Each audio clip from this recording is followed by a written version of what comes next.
Alexander ബിസ്മാർക്കിനെ പഠനവിധേയമാക്കിയ call മാർക്സിന്റെയും എംഗൽസിന്റെയും തത്വം വളരെയധികം ആഴത്തിൽ പഠിച്ച അതേ ലാമാർട്ടിൻ അവരെയൊക്കെ ചരിത്രം പഠിച്ചതിനു ശേഷമാണ് മുഹമ്മദുർ റസൂലുള്ളാഹി സ്വല്ലല്ലാഹു അലൈഹി വസല്ലമ തങ്ങളെ സംബന്ധിച്ച് ഈ മാനദണ്ഡങ്ങൾ മുന്നിൽ വെച്ചുകൊണ്ട് ചോദിക്കുന്നത് who could dare to compare any man in modern age with Muhammad? ആധുനിക ലോകത്ത് ആരുണ്ട് എനിക്ക് അയാളുടെ പേരൊന്ന് മുഹമ്മദിന്റെ പേരിന്റെ കൂടെ ചേർത്ത് വായിക്കാനും ആ ജീവിതം മുഹമ്മദിന്റെ ജീവിതവുമായി ഒന്ന് താരതമ്യം ചെയ്യാനും സാധിക്കാൻ ആരുണ്ട് ലോകചരിത്രത്തിൽ എന്ന് ലാമാർട്ടിൻ ചോദിച്ചു എങ്കിൽ ബിസ്മില്ലാഹിർ റഹ്മാനിർ റഹീം يا مصطفى يا مصطفى يا مصطفى اللهم صل على المصطفى اللهم صل على المصطفى مصطفى مصطفى مصطفى مصطفى مصطفى مصطفى مصطفى مصطفى مصطفى مصطفى مصطفى مصطفى يا مصطفى يا مصطفى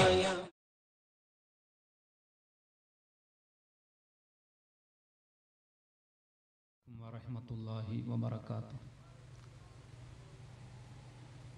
بسم الله والحمد لله والصلاة والسلام على أشرف رسول الله وعلى آله وصحابه الفائزين برضا الله أما بعد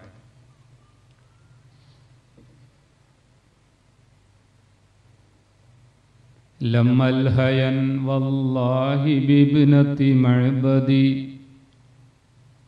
كلا ولا بعنيزة من خردي بل كل نفسي مولع بمحمدي بك لي قليب مغرم يا سيدي وحشاشة محشوة بهواك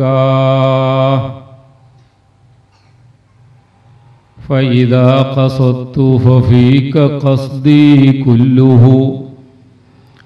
وإذا فعلت ففيك فعلي كله وإذا تركت ففيك تركي كله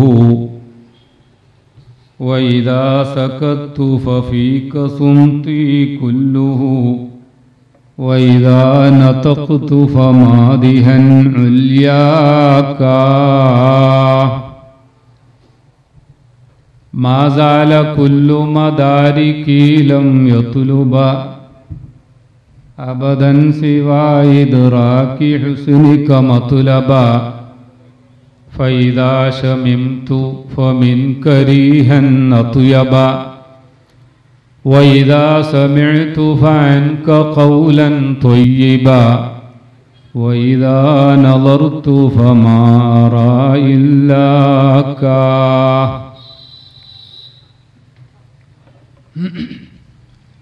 ആദരണീയരായ പണ്ഡിതന്മാരെ, നേതാക്കളെ,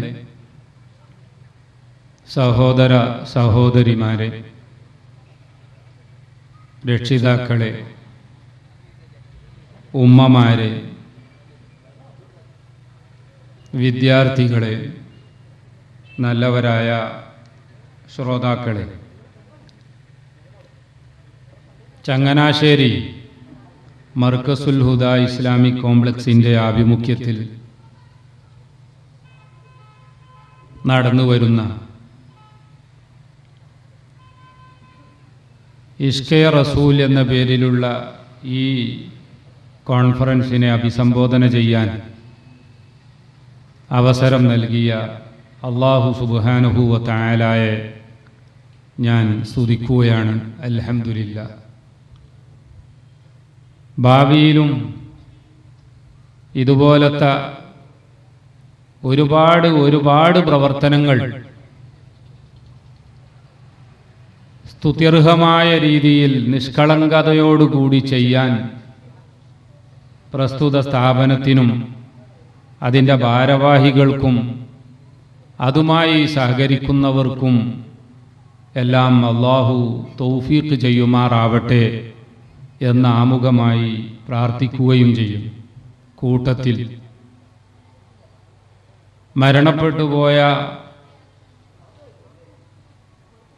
പ്രസ്ഥാന ബന്ധുക്കൾക്ക് വേണ്ടി, ദീനിൻ്റെ ഖാദിമീങ്ങൾക്ക് വേണ്ടി, നമ്മുടെ നാട്ടിലെ പള്ളികൾ, മദ്രസകൾ ഇവക്കൊക്കെ സഹായം ചെയ്യുന്ന സഹോദര സഹോദരിമാർക്ക് വേണ്ടി ദുആ ചെയ്യണം എന്ന ഒരു അപേക്ഷ ലഭിച്ചിട്ടുണ്ട്. അല്ലാഹു തആല അവരുടെയും നമ്മുടെയും പാപങ്ങളൊക്കെയും പുറത്തു തരുമാറാവട്ടെ.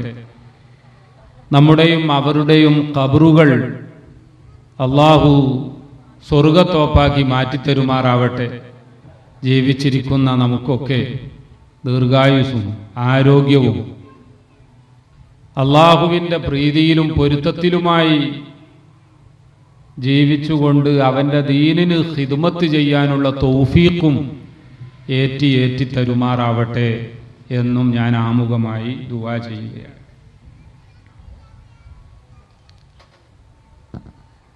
റസൂലുള്ളാഹി സ്വല്ലല്ലാഹു അലൈഹി വസല്ലമ തങ്ങൾ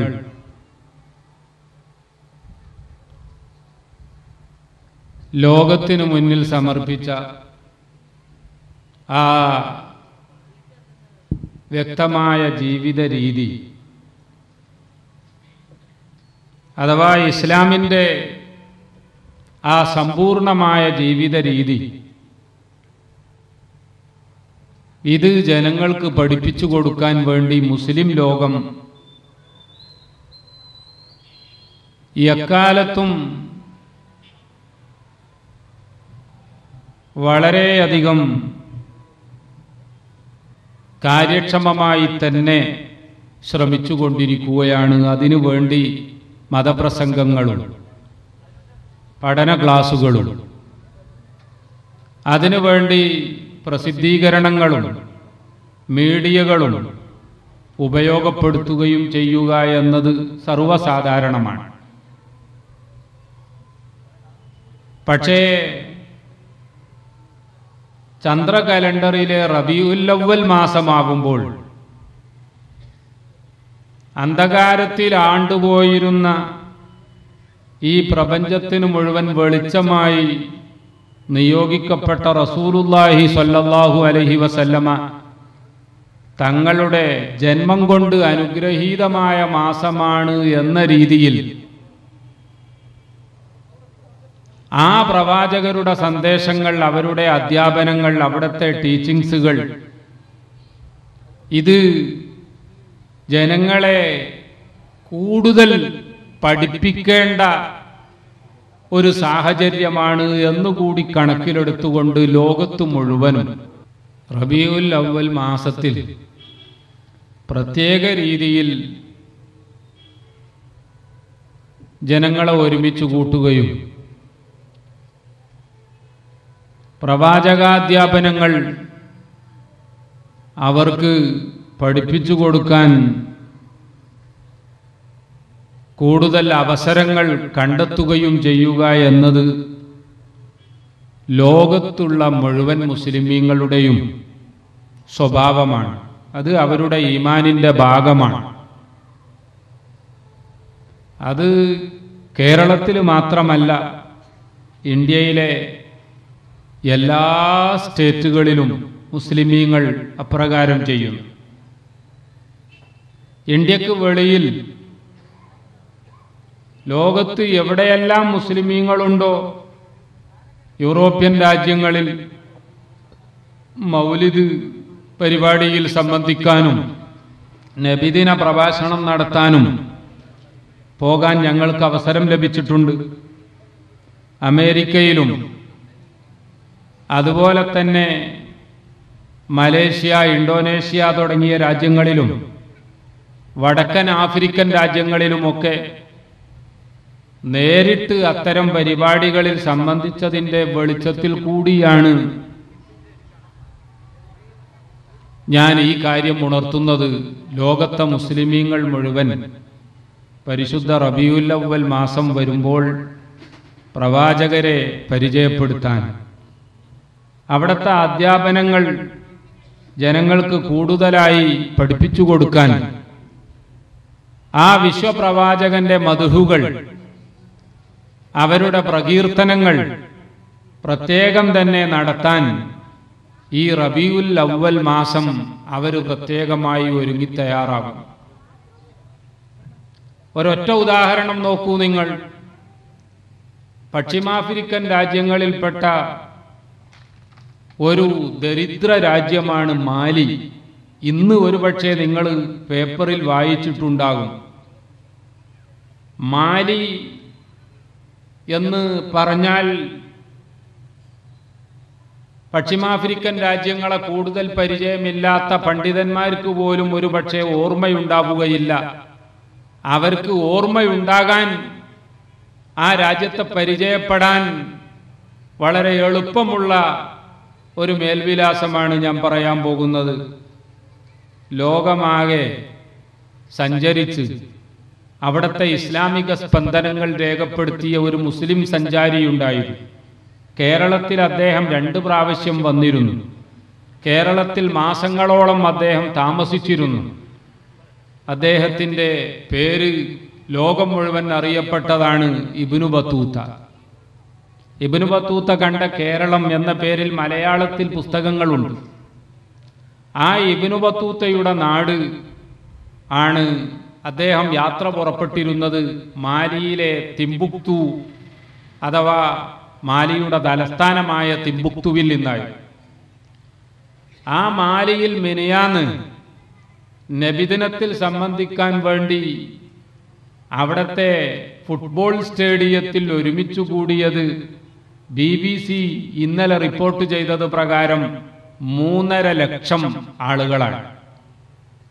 3.5 ലക്ഷം ആളുകൾ സംബന്ധിച്ച ആ മീലാദ് പരിപാടി കഴിഞ്ഞ് ആളുകൾ ഗ്രൗണ്ടിൽ നിന്ന് പുറത്തിറങ്ങിയപ്പോൾ അവിചാരിതമായി ഉണ്ടായ തിക്കിലും തിരക്കിലും പെട്ട് 36 പേര് മരണപ്പെടുകയുണ്ടായി എന്നതാണ് ഇന്നത്തെ റിപ്പോർട്ട്.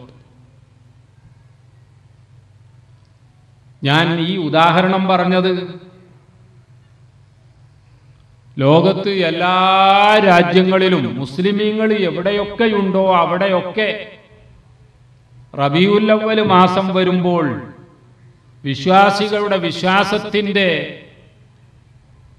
ഏറ്റവും വലിയ ഒരു അടയാളമായി കണക്കാക്കപ്പെടുന്ന അവസ്ഥയിൽ അവരൊക്കെ മീലാദ് ആഘോഷിക്കുകയും മൗലിദ് സദസ്സുകൾ സംഘടിപ്പിക്കുകയും പൊതുജനങ്ങളെ ഒരുമിച്ചു കൂട്ടി അവർക്ക് നബി സല്ലല്ലാഹു അലൈഹി വസല്ലമ തങ്ങളെ സംബന്ധിച്ച് പറഞ്ഞു കൊടുക്കുകയും അങ്ങനെ റബീഉൽ അവ്വൽ മാസം വരുമ്പോൾ മറ്റുള്ള മാസങ്ങളെ അപേക്ഷിച്ചുകൊണ്ട് മുസ്ലിമീങ്ങൾക്ക് മുഅ്മിനീങ്ങൾക്ക് അവരുടെ വിശ്വാസം ശക്തമായ രീതിയിൽ ഒന്ന് റിഫ്രഷ് ചെയ്യാൻ, ഒന്ന് പുതുക്കാൻ വളരെ വലിയ ഒരു അവസരം ലോകത്തെല്ലായിടത്തും മുസ്ലിമീങ്ങൾ ഉണ്ടാക്കിക്കൊടുക്കുന്നു. പക്ഷേ അതിനെ എതിർക്കുന്ന ആളുകൾ വളരെ കുറഞ്ഞ ആളുകൾ നമ്മുടെ കേരളത്തിലും അതുപോലെ ചില സ്ഥലങ്ങളിൽ ചില ശിഥിലീകരണ ചിന്തകളിൽപ്പെട്ട് ഭീകരവാദവും തീവ്രവാദവും ഒക്കെയായി കഴിഞ്ഞുകൂടുന്ന അത്തരം വളരെ കുറഞ്ഞ ആളുകൾ മാത്രമേ അതിനെ എതിർക്കുന്നുള്ളൂ. സൗത്ത് ആഫ്രിക്കയിലെ ജോഹന്നാസ്ബർഗിൽ അന്താരാഷ്ട്ര മൗലിദ് പരിപാടിക്ക് ഞങ്ങൾ സംബന്ധിച്ചിട്ടുണ്ട്. Colonel ഗദ്ദാഫിയുടെ Libya തകർന്നുകൊണ്ടിരിക്കുകയാണ്. 3 വർഷങ്ങൾക്ക് മുമ്പ് ട്രിപ്പോളിയിലെ മൗലിദ് സദസ്സിൽ ഞങ്ങൾ സംബന്ധിച്ചിട്ടുണ്ട്. മൗറിട്ടാനിയൻ തലസ്ഥാനമായ നവാക്ഷൂട്ടിൽ, അതേപോലെ തന്നെ ഈജിപ്ഷ്യൻ തലസ്ഥാനമായ കൈറോയിൽ, മൊറോക്കോയുടെ തലസ്ഥാനമായ റബാറ്റിൽ, ഇങ്ങനെ എല്ലാ സ്ഥലത്തും, കൂട്ടത്തിൽ യമനിലെ സന്നായിലും ഏഡനിലും ഇറാഖിലെ ബസ്രയിലും ബഗ്ദാദിലും സിറിയയിലെ ഡമാസ്കസിലും ഇങ്ങനെ മുസ്ലിമീങ്ങളുള്ള എല്ലാ സ്ഥലങ്ങളിലും ഇത്തരം പരിപാടികളിൽ സംബന്ധിച്ചപ്പോൾ ഞങ്ങൾക്കൊക്കെ ഉണ്ടായ അനുഭവം എന്താണ് എന്നല്ലേ? മൗലിദാഘോഷത്തിന് വേണ്ടി കേരളത്തിലെ മുസ്ലിമീങ്ങൾ എന്തൊക്കെ ചെയ്യുന്നുണ്ട് എങ്കിലും അവര് ചെയ്യുന്നത് മറ്റുള്ള രാജ്യത്തെ ആളുകൾ ചെയ്യുന്നതുമായി താരതമ്യം ചെയ്യുമ്പോൾ നമ്മുടേത് വളരെ ചെറിയ ഒരു സംരംഭമേ ആകുന്നുള്ളൂ എന്നാണ്. വിശ്വാസികളുടെ വിശ്വാസത്തിന് ശക്തി കൂട്ടാൻ വേണ്ടി മാത്രമാണ് ഞാൻ ഈ ഉദാഹരണം പറഞ്ഞത്. പ്രിയപ്പെട്ട സഹോദരന്മാര്, ആധുനിക കാലഘട്ടത്തിൽ ഇത്തരം പരിപാടികളുടെ പ്രസക്തി ഏറെ വർദ്ധിച്ചുകൊണ്ടിരിക്കുകയാണ്. റസൂലുള്ളാഹി സ്വല്ലല്ലാഹു അലൈഹി വസല്ലമ തങ്ങളെ സംബന്ധിച്ച്, ഇസ്ലാമിനെ സംബന്ധിച്ച് മാത്രമല്ല മൊത്തം മുസ്ലിം ലോകത്തെ സംബന്ധിച്ച് ഏതെല്ലാം രീതിയിലുള്ള തെറ്റിദ്ധാരണകളാണ് ലോകത്ത് നടക്കുന്നത്. മുഹമ്മദ് നബി സല്ലല്ലാഹു അലൈഹി വസല്ലമ തങ്ങൾ ഒരു വലിയ തീവ്രവാദിയോ ഉഗ്രവാദിയോ ആയിരുന്നു, അതുകൊണ്ടാണ് മുസ്ലിമീങ്ങൾ ഇങ്ങനെ തീവ്രവാദികൾ ആയി മാറിയത് എന്ന് പല ആളുകളും പറയാറുണ്ട്. തീവ്രവാദത്തിൻ്റെ തന്നെ ഒരു അപരനാമമായി അല്ലെങ്കിൽ തീവ്രവാദം എന്നതിന് തുല്യമായി പറയാൻ പറ്റിയ ഒരു പദമായി ഇസ്ലാമിനെ കാണുന്നവരും ഇന്ന് ലോകത്തുണ്ട് എന്നത് വളരെയധികം ദുഃഖകരമായ വസ്തുതയാണ്. ലോകത്ത് ആദ്യമായി തീവ്രവാദികൾ ചാവേറാക്രമണം ആരംഭിച്ചതും പിടിക്കപ്പെടും എന്നുള്ള സാഹചര്യം വരുമ്പോൾ വളരെ മാരകമായ സയനൈഡ് എന്ന് പറയുന്ന ഗുളിക കഴിച്ച് ആത്മഹത്യ ചെയ്യുകയും ചെയ്തുകൊണ്ടുള്ള ഒരു പുതിയ തീവ്രവാദ രീതി ലോകത്ത് നടപ്പായത് എവിടെയാണ് എന്ന് ചോദിച്ചാൽ അതിന് മറുപടി ലഭിക്കുക ഇറാഖ് എന്നോ അഫ്ഗാനിസ്ഥാൻ എന്നോ കാശ്മീർ എന്നോ അല്ല, മറിച്ച് ശ്രീലങ്കയിലാണ്. LTT തീവ്രവാദികളെ സംബന്ധിച്ച് ആരും തന്നെ പരാമർശിക്കുമ്പോൾ ഒരു മതത്തിന്റെ പേരും അവരിലേക്ക് ചേർത്തി പറയാറില്ല. അതേപോലെ തന്നെ നിങ്ങൾക്കറിയാമോ, വർഷങ്ങളോളം ഇംഗ്ലണ്ടിലെ സാധാരണക്കാരെ കൊന്നൊടുക്കിയ ഒരു വലിയ തീവ്രവാദി സംഘം ഇന്നും പ്രവർത്തിച്ചു കൊണ്ടിരിക്കുകയാണ്.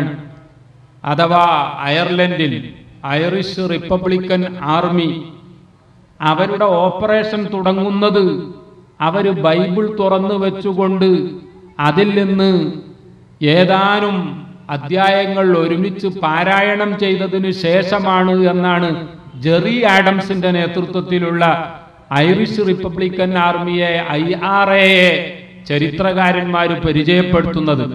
പക്ഷേ ഐറിഷ് റിപ്പബ്ലിക്കൻ ആർമി നടത്തിയ കൂട്ടക്കുരുതിയെപ്പറ്റി പരാമർശിച്ച പത്രങ്ങളിലോ മാധ്യമങ്ങളിലോ ടെലിവിഷൻ ചാനലുകളിലോ അല്ലെങ്കിൽ ചാനൽ ചർച്ചക്കാരുടെ നാവിലോ ഒന്നും തന്നെ ഒരു മതവുമായി അവരെ ബന്ധപ്പെടുത്താൻ തയ്യാറായിട്ടില്ല.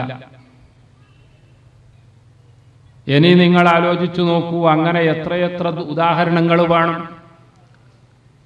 അസർബൈജാന്റെ ഭൂപ്രദേശമായ നഗോർണോ കരാബാഗ്, എന്റെ മുന്നിലിരിക്കുന്ന പലർക്കും ഇതൊന്നും ഒരുപക്ഷെ പരിചയമുണ്ടാവുകയില്ല. ആ നഗോർണോ കരാബാഗ് എന്ന് പറയുന്ന അസർബൈജാന്റെ ഭൂപ്രദേശം പിടിച്ചടക്കിയത് അർമേനിയക്കാരായ തീവ്രവാദി ക്രൈസ്തവരായിരുന്നു. അവിടെയുള്ള മുസ്ലിമീങ്ങളെ കൊന്നൊടുക്കുകയും അങ്ങനെ ആ മേഖല നമ്മുടെ ഇന്ത്യൻ സാഹചര്യത്തിൽ പറയുകയാണെങ്കിൽ ഇന്ത്യക്ക് ഒരു കാശ്മീർ എങ്ങനെ ഉണ്ടായോ അതിന്റെ കാരണങ്ങളിലല്ല ഞാൻ ഈ താരതമ്യം ചെയ്യുന്നത്, മറിച്ച് അവിടെ എന്തൊക്കെയോ നടക്കുന്നുവോ അതേ രീതിയിൽ നഗോർണോ കരാബാഗിൽ അർമീനിയക്കാർ അക്രമങ്ങൾ അഴിച്ചുവിടുകയും തീവ്രവാദ പ്രവർത്തനങ്ങളിൽ ഏർപ്പെടുകയും ഭീകരപ്രവർത്തനങ്ങളും അട്ടിമറികളും നടത്തുകയും ചെയ്തു. പക്ഷേ അവർക്കൊന്നും മതവുമായി ചേർത്തി പേര് വിളിക്കാൻ ലോകത്ത് ആരും തയ്യാറായില്ല. നമ്മുടെ ഇന്ത്യ രാജ്യത്ത് മഹാത്മജിയെ കൊന്നത് ആരാണ് എന്ന് നമുക്കൊക്കെ അറിയാം. ഇന്ദിരാഗാന്ധിയും രക്ഷപ്പെട്ടില്ല എന്ന വസ്തുതയും നമുക്കറിയാം. പഞ്ചാബിലെ മുൻ മുഖ്യമന്ത്രി ബിയാന്ത് സിംഗ് കൊല്ലപ്പെട്ടത് ഇന്നും നമ്മുടെയൊക്കെ കൺമുന്നിൽ തെളിയുന്ന ചിത്രത്തിൽ വളരെ വ്യക്തമാണ്. അതിൻ്റെ ഒന്നും പിന്നിൽ പ്രവർത്തിച്ചത് മറ്റുള്ള ആളുകൾ പറയുന്ന മുസ്ലിം തീവ്രവാദികളോ ബിൻലാഡന്മാരോ അൽ ഖായിദ എന്ന പേരിൽ ലോകത്തൊക്കെ ഇന്ന് പറഞ്ഞു കേൾക്കുന്ന സംഘടനയോ അല്ല. ഞാൻ ഇതൊക്കെ പറയുമ്പോൾ ബിൻലാഡൻ പരിശുദ്ധനാണ് എന്നോ വിശുദ്ധാത്മാവാണ് എന്നോ അദ്ദേഹം വാഴ്ത്തപ്പെട്ടവനാണ് എന്നോ അൽഫോൺസാമ്മയുടെ കൂട്ടത്തിലേക്ക് ചേർത്തി എഴുതേണ്ട ആളാണ് എന്നോ ഒന്നുമല്ല ഞാൻ പറയുന്നത്. ഞാൻ പറയുന്നത് ഒരു വിഭാഗത്തിന്റെ പ്രവർത്തനങ്ങൾ മാത്രം മതത്തിന്റെ അക്കൗണ്ടിൽ ചേർക്കപ്പെടുമ്പോൾ മറ്റു ലോകത്തിന്റെ പല ഭാഗങ്ങളിലും നടക്കുന്ന ഭീകരവാദങ്ങൾക്ക്, തീവ്രവാദങ്ങൾക്ക് ഈ പറഞ്ഞ വിഭാഗത്തിനേക്കാൾ കൂടുതൽ മതവുമായുള്ള ബന്ധം വളരെ വ്യക്തമായിട്ടും അവിടെയൊന്നും മതത്തിന്റെ പേര് ചേർക്കാൻ ആരും തയ്യാറാകുന്നില്ല. അവർക്കെല്ലാവർക്കും എതിർപ്പ് ഇസ്ലാമിനോട് മാത്രമാണ്.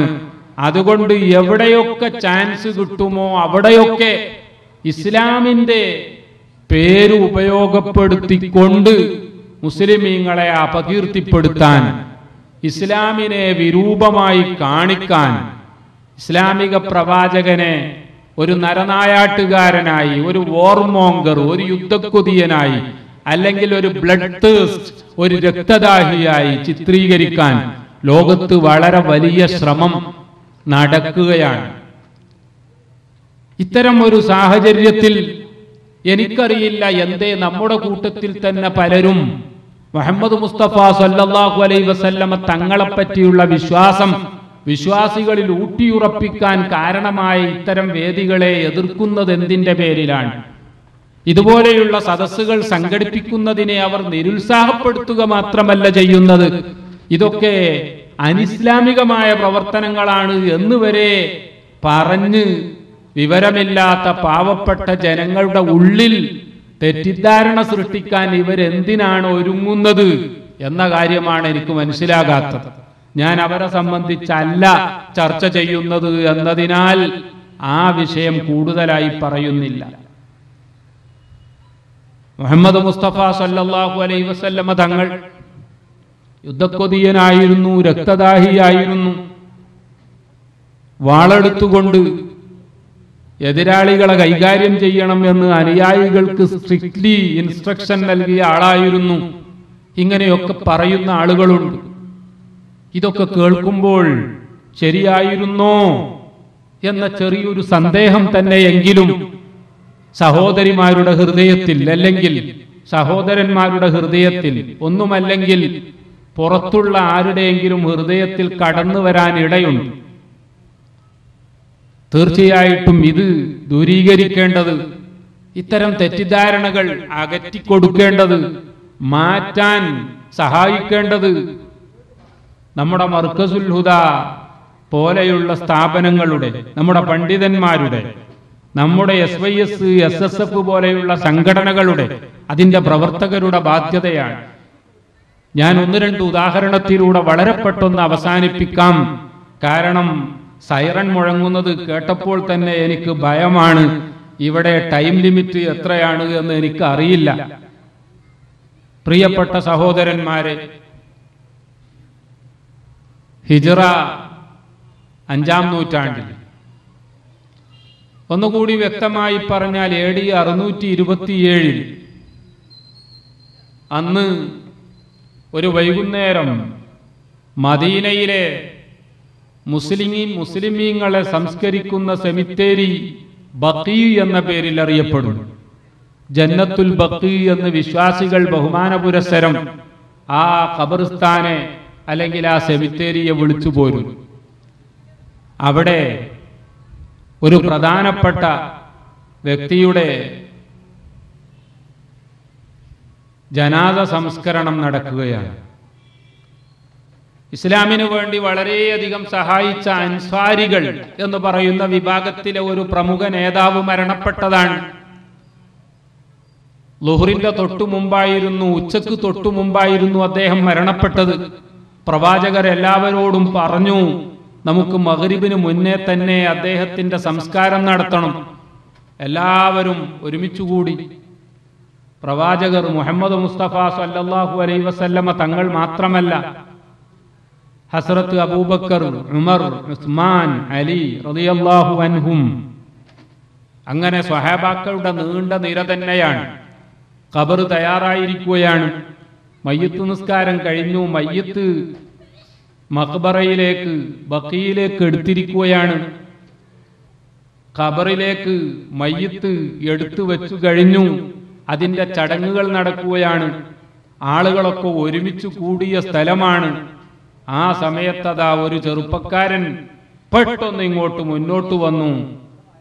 പ്രവാചകർ മുഹമ്മദ് മുസ്തഫ സല്ലല്ലാഹു അലൈഹി വസല്ലമ തങ്ങളുടെ കുപ്പായത്തിന്റെ കോളർ പിടിച്ച് വലിച്ചുകൊണ്ട്, മുഹമ്മദ്, ആ വിളി കേട്ട് എല്ലാവരും ഞെട്ടിപ്പോയി.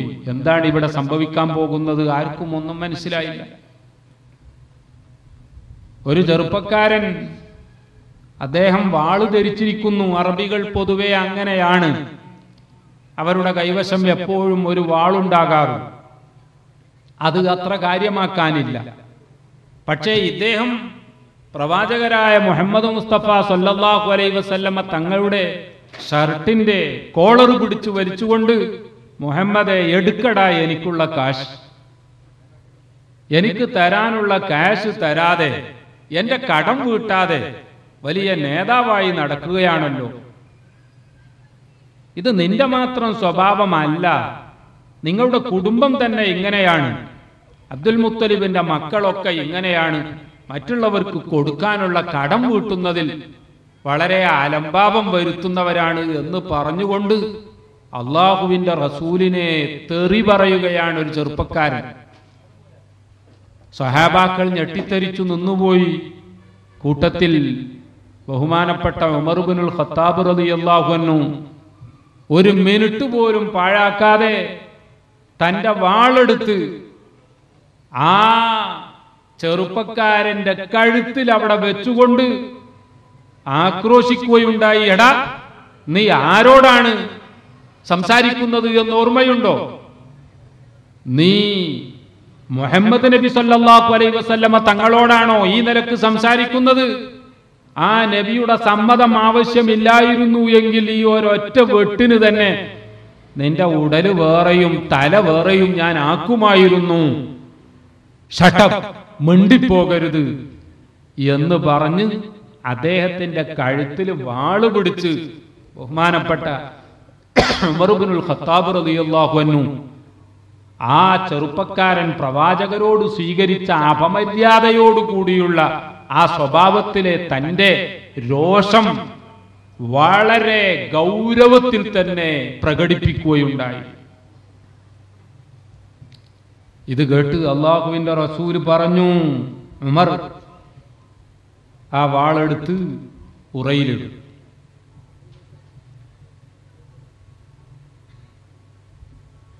ഉമർ ഇബ്നുൽ ഖത്താബ് റളിയല്ലാഹു അൻഹു വാളെടുത്ത് താഴെ ഉറയിലേക്ക് തന്നെ ഇട്ടു. തന്റെ നേതാവിനെ ഇത്രയും രൂക്ഷമായ ഭാഷയിൽ വിമർശിച്ച് ജനമധ്യത്തിൽ താറടിക്കാൻ ശ്രമിച്ച ഈ ചെറുപ്പക്കാരനെ കൊല്ലേണ്ടത് തന്നെയാണ് എന്നായിരുന്നു ഉമർ ഇബ്നുൽ ഖത്താബ് റളിയല്ലാഹു അൻഹുവിന്റെ വ്യക്തിപരമായ അഭിപ്രായം. പക്ഷേ അവരാരും തന്നെ വ്യക്തിപരമായ അഭിപ്രായത്തിനല്ല മുൻഗണന നൽകിയിരുന്നത്. അവർക്ക് പ്രവാചകരായ മുഹമ്മദ് മുസ്തഫ സല്ലല്ലാഹു അലൈഹി വസല്ലമ തങ്ങളുടെ പക്കൽ നിന്ന് നിർദ്ദേശം കിട്ടുന്നതെന്തോ അത് മാത്രമേ അവർ ചെയ്യുമായിരുന്നുള്ളൂ. മുഹമ്മദ് നബി ആവട്ടെ എന്തെങ്കിലും പ്രകോപനമുണ്ടാകുമ്പോഴേക്ക് അസഹിഷ്ണുതയോടുകൂടി പ്രതികരിക്കുകയോ അല്ലെങ്കിൽ സ്വന്തം ഇഷ്ടപ്രകാരം എന്തെങ്കിലും വിളിച്ചു പറയുകയോ ചെയ്യുന്ന ആളല്ല. വമാ യന്തിഖു അനിൽ ഹവാ ഇൻ ഹുവ ഇല്ലാ വഹ്യുൻ യൂഹാ. നാവ് കൊണ്ട് എന്തെങ്കിലും പറയണമെങ്കിൽ, ശരീരത്തിലെ ഏതെങ്കിലും ഒരവയവം കൊണ്ട് എന്തെങ്കിലും ചെയ്യണമെങ്കിൽ അവിടത്തെ വാക്കിനും പ്രവർത്തനത്തിനുമൊക്കെ സൃഷ്ടാവായ ദൈവം തമ്പുരാന്റെ നിർദ്ദേശം വേണം. സ്വന്തം ഇഷ്ടപ്രകാരം ഒന്നും പറയാത്ത, ഒന്നും ചെയ്യാത്ത റസൂലുള്ളാഹി സ്വല്ലല്ലാഹു അലൈഹി വസല്ലമ തങ്ങളാണ്. വാള് താഴെ വെക്കണമെന്ന് പറഞ്ഞപ്പോഴേക്കും ഉമർ ഇബ്നുൽ ഖത്താബ് റളിയല്ലാഹു അൻഹുവിന്റെ കൈ താഴ്ന്നുപോയി. വാളെടുത്ത് ഉറയിലിട്ടു. റസൂലുള്ളാഹി സ്വല്ലല്ലാഹു അലൈഹി വസല്ലമ തങ്ങൾ ഉമർ ഇബ്നുൽ ഖത്താബ് റളിയല്ലാഹു അൻഹുവിനെ അഭിസംബോധന ചെയ്തുകൊണ്ട് പറഞ്ഞു, ഉമർ, നീ അയാളെ അത്രയങ്ങ് ഭയപ്പെടുത്തേണ്ടിയിരുന്നില്ല. നിനക്ക് ഇതിനേക്കാൾ നല്ല രൂപത്തിൽ പെരുമാറാമായിരുന്നു. ഉമർ ഇബ്നുൽ ഖത്താബ് റളിയല്ലാഹു അൻഹു അത്ഭുതപ്പെട്ടു. പടച്ചവനെ, എന്താ റസൂലുള്ള ഈ പറയുന്നത്? ഇത്രയും ആള് കൂടിയ സ്ഥലത്ത്, അതും ഒരു ജനാസ സംസ്കരണത്തിന്, ഒരു മയ്യിത്ത് അടക്കാൻ വന്ന സ്ഥലത്ത് വെച്ച്, ഏതൊരാൾക്കും ഇനി എന്ത് വൈരാഗ്യവും രോഷവും ഉണ്ടെങ്കിൽ പോലും മയ്യിത്ത് ഖബറിൽ വെച്ച സമയത്ത് ഇവിടെ വെച്ചൊരു സംസാരം, ഒരു വാക്കേറ്റം ഉണ്ടാകേണ്ട, ഇവിടെ നിന്നങ്ങ് പുറത്തിറങ്ങിയിട്ട് മതി എന്ന് കരുതൂലേ? പക്ഷേ ഈ മനുഷ്യൻ കണ്ടോ, ഈ സമയത്ത് അള്ളാഹുവിന്റെ റസൂലിനെ അപമാനിക്കാൻ ശ്രമിച്ചു. ഇയാളോട് രോഷപ്രകടനം നടത്താൻ വേണ്ടി വാളെടുത്ത് കഴുത്തിൽ വെച്ചപ്പോൾ വാള് താഴ്ത്തണം എന്ന് പറഞ്ഞു. ഞാൻ സമ്മതിച്ചു. പക്ഷേ ഇപ്പോ എന്റെ പ്രവാചകനായ മുഹമ്മദ് മുസ്തഫ സല്ലല്ലാഹു അലൈഹി വസല്ലമ തങ്ങൾ എന്നോട് പറയുന്നത്, ഉമറേ, ഇതിനേക്കാളും നന്നായി നിനക്ക് പെരുമാറാമായിരുന്നു.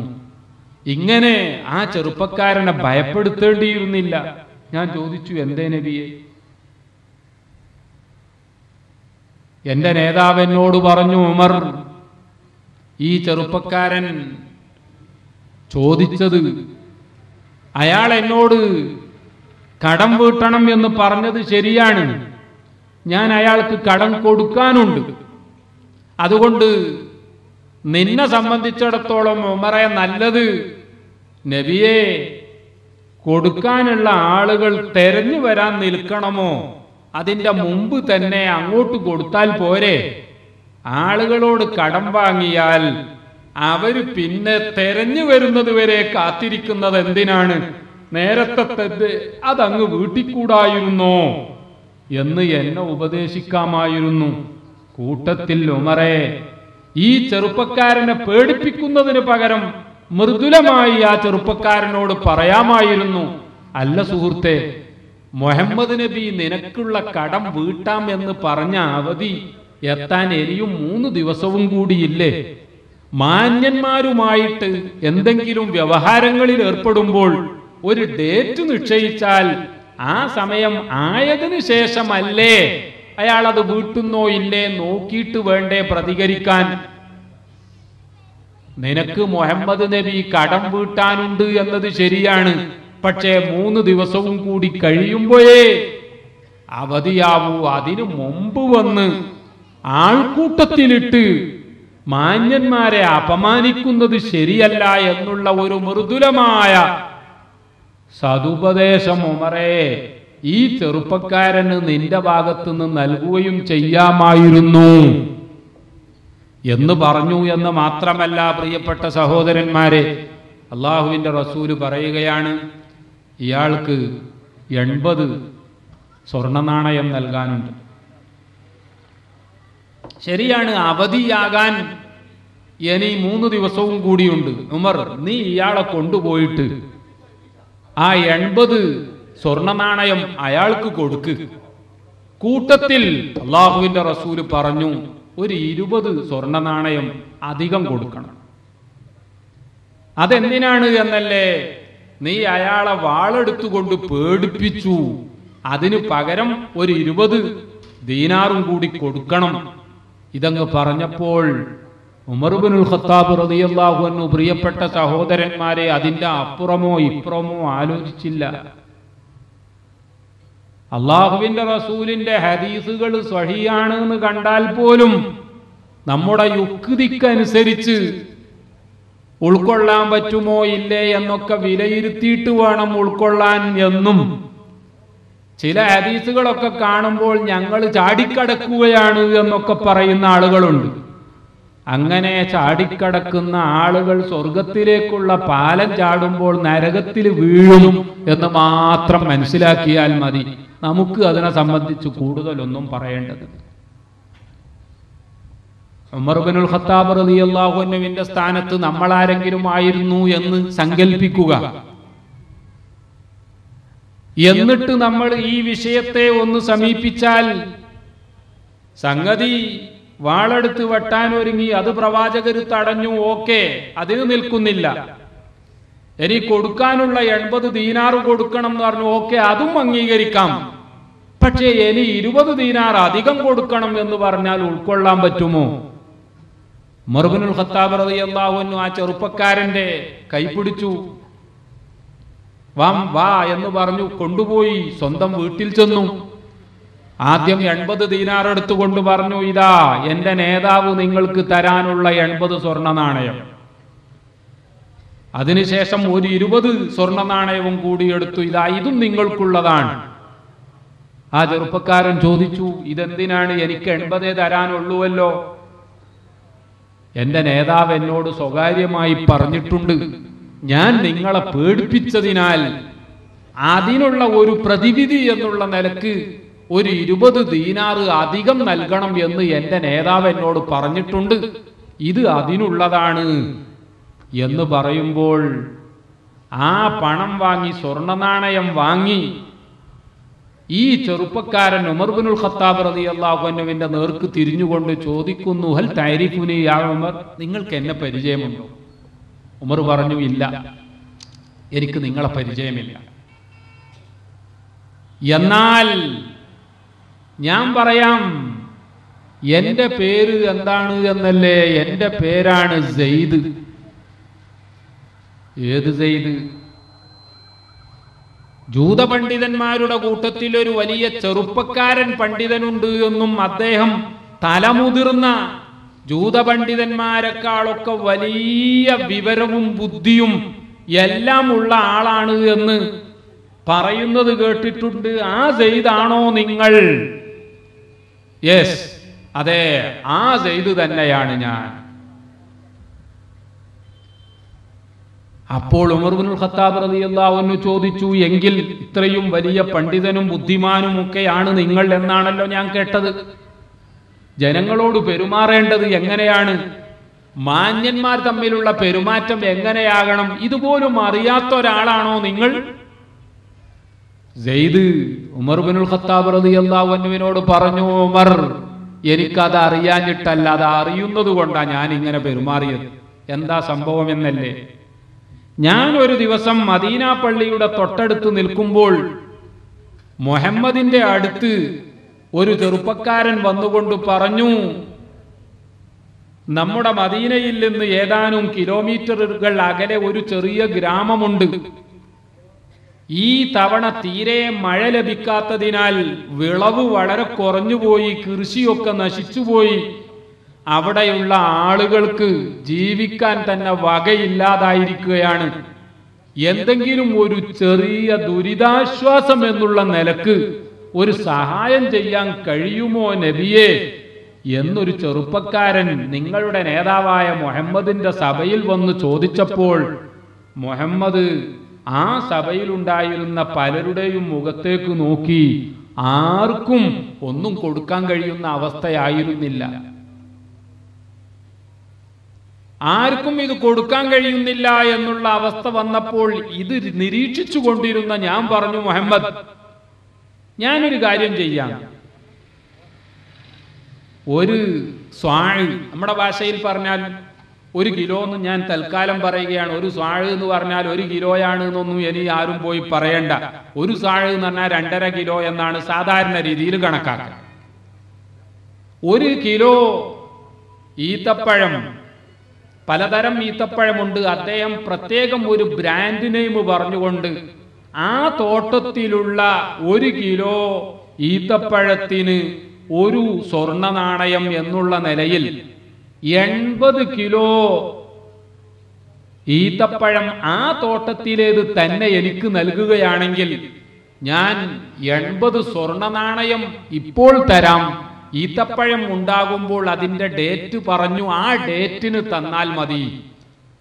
അള്ളാഹുവിന്റെ റസൂല് പറഞ്ഞു, യാ അഹൽ യഹൂദ്, അല്ലയോ ജൂത സുഹൃത്തേ, നീ പറഞ്ഞ ആ തോട്ടത്തിലെ തന്നെ ഈത്തപ്പഴം വേണം എന്ന് പറഞ്ഞാൽ അത് തൽക്കാലം നടപ്പില്ല. അതേസമയം മറ്റേതെങ്കിലും തോട്ടത്തിലെ ഈത്തപ്പഴം ഇൻഷാ അല്ലാഹ് നിനക്ക് 80 സ്വാഴ് തരാം, ആ കണ്ടീഷനിൽ നീ 80 സ്വർണ്ണ നാണയം വായ്പ തരണം, കടം തരണം, അത് ആ ഗ്രാമവാസികൾക്ക് ദുരിതാശ്വാസമായി കൊടുത്തയക്കാം എന്ന് പറയുകയും ആ സംഖ്യ ഞാൻ കൊടുക്കുകയും ചെയ്തു. ഞാൻ വീട്ടിൽ വന്നു, വേദഗ്രന്ഥം വായിച്ചു. വേദഗ്രന്ഥം വായിച്ചപ്പോൾ എനിക്ക് വരാൻ പോകുന്ന പ്രവാചകനെ സംബന്ധിച്ചുള്ള ഒരുപാട് അടയാളങ്ങൾ വർഷങ്ങൾക്കിടെയുണ്ടായ വായനയിലൂടെ ഞാൻ മനസ്സിലാക്കിയിട്ടുണ്ടായിരുന്നു.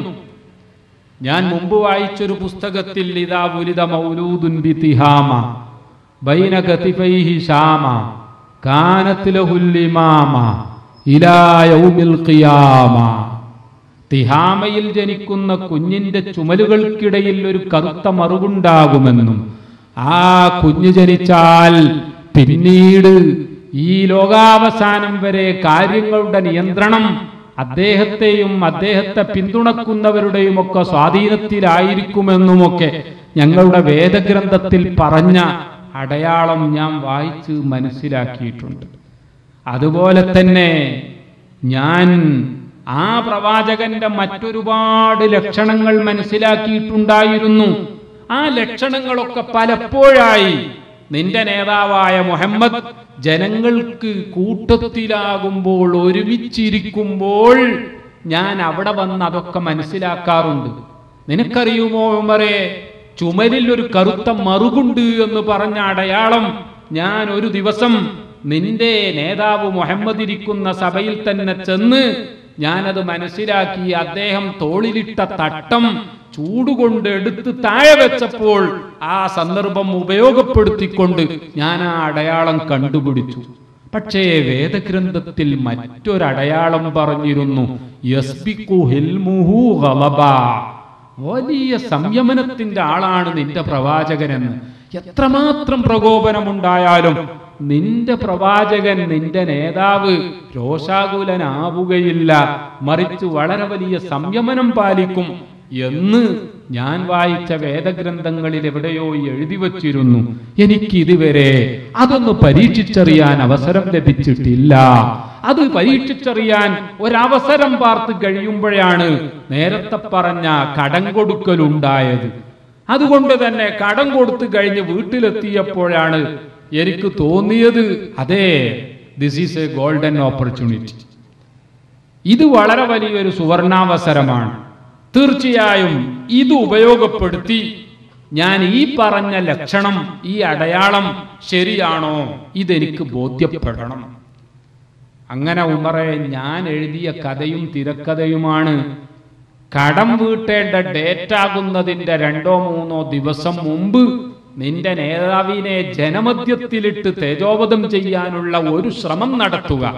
അപ്പോൾ അദ്ദേഹത്തിന്റെ റെസ്പോൺസ് എങ്ങനെയാണ്, പ്രതികരണം എങ്ങനെയാണ് മനസ്സിലാക്കാമല്ലോ. ഊഴം കാത്തിരിക്കുമ്പോഴാണ് വൈകുന്നേരം ഞാൻ ഉച്ചവിശ്രമം കഴിഞ്ഞ് പുറത്തിറങ്ങിയപ്പോൾ സെമിത്തേരിയിൽ ഒരാൾക്കൂട്ടം കണ്ടത്. എന്റെ ലക്ഷ്യം തെറ്റിയില്ല, മുഹമ്മദ് കൂട്ടത്തിലുണ്ടാകും എന്ന് തന്നെയായിരുന്നു ഞാൻ കരുതിയത്. ഞാൻ വന്നു നോക്കുമ്പോൾ തീർച്ചയായിട്ടും അങ്ങനെ തന്നെ കണ്ടു. ഞാൻ ഉപയോഗപ്പെടുത്തി. ഇപ്പോൾ എനിക്ക് പൂർണ്ണ ബോധ്യമായി. ഞാൻ കോളർ പിടിച്ചുകൊണ്ട് ചീത്ത പറഞ്ഞിട്ട് പോലും എന്നെ വാളെടുത്ത് വെട്ടാനൊരുങ്ങിയ നിന്നെ ഉപദേശിക്കുകയാണല്ലോ നിന്റെ നേതാവ് ചെയ്തത്. അതെ, എനിക്കിനി മറ്റൊന്നും വേണ്ട. അശ്ഹദു അല്ലാ ഇലാഹ ഇല്ലല്ലാഹ് വ അശ്ഹദു അന്ന മുഹമ്മദർ റസൂലുള്ളാഹ്. പ്രിയപ്പെട്ട സഹോദരന്മാരെ, വളരെ വലിയ ശത്രുതയിലായിരുന്ന ജൂതന്മാരുടെ ഒരു വലിയ പണ്ഡിതനാണ് ഇസ്ലാം മതം വിശ്വസിക്കുന്നത്. ഉമറിന്റെ വാളിന് it has no role at all. Umar റളിയല്ലാഹു അൻഹുവിന്റെ വാളിന് സെയ്ദ് ഇസ്ലാം മതം സ്വീകരിച്ചതുമായി യാതൊരു ബന്ധവുമില്ല. മറ്റാരും അദ്ദേഹത്തെ ഭീഷണിപ്പെടുത്തി എന്ന് അദ്ദേഹം പോലും പറഞ്ഞിട്ടില്ല. അദ്ദേഹത്തിന് സാമ്പത്തിക വാഗ്ദാനം നൽകിയിട്ടുമില്ല. മറിച്ച് അദ്ദേഹം തന്നെ സ്വന്തം എക്സ്പീരിയൻസ് പറയുന്നത് നമ്മൾ കേട്ടില്ലേ? മുഹമ്മദിനെ പറ്റി വേദഗ്രന്ഥങ്ങൾ പറഞ്ഞ ആ ലക്ഷണങ്ങൾ അതൊന്ന് ഉറപ്പിക്കുകയാണ്, അത് സ്ഥിരീകരിക്കുകയായിരുന്നു എന്റെ ലക്ഷ്യം. ആ ലക്ഷ്യം ഞാൻ നേടിക്കഴിഞ്ഞു. വാളിന് എന്ത് റോളാണുള്ളത് പ്രിയപ്പെട്ട സഹോദരന്മാരെ? ഒരിക്കലുമില്ല. മറ്റൊരു സംഭവം കൂടി ഞാൻ നിങ്ങളുടെ ശ്രദ്ധയിൽപ്പെടുത്തട്ടെ.